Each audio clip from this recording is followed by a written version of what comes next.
कहलो में लाजे लगे बतिया हो, दुखवा कटेला रोज रतिया हो। कहलो में लाजे लगे बतिया हो, दुखवा कटेला रोज रतिया हो।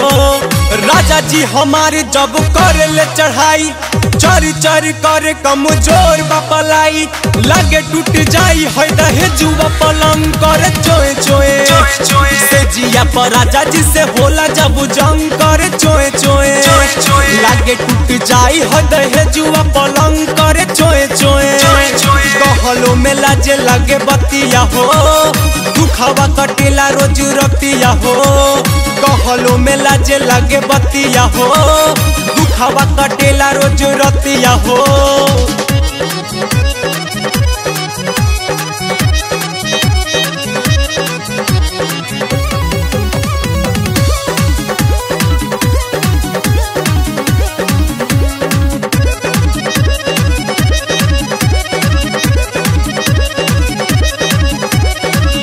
बरदास नहीं हमनी के लोड हो, बढ़िया से खेले नहीं पैनी राजा चोट हो। गतर गतर दर करता अलंग करे चोए चोए। से जिया पर राजा जी से होला जब जंग करे चोए चोए। लागे टूट जाई है दहेजुआ पलंग करे चोए चोए। कहलो में लाजे लागे बतिया हो, दुखवा कटेला रोज रतिया हो। कहलो में लाजे लगे बतिया हो, दुखवा कटेला रोज रतिया हो।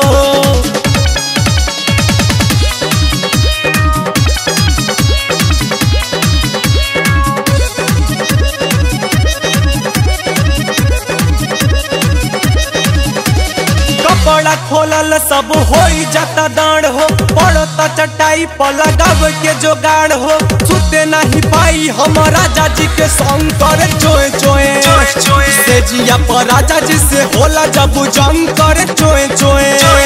लागे टूट जाई है दहेजुआ पलंग करे चोए चोए।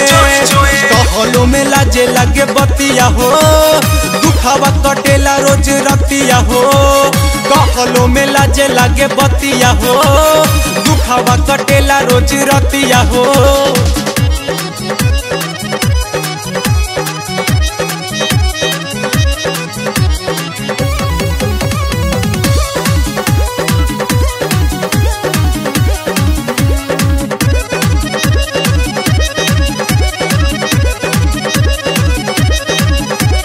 हेमंत कमल जब सुने ले आवाज हो, देखे ले मनीष नहीं लगे तवे लाज हो। जख्मी के ध्यान रोजे होई जाला भंग करे चोए चोए।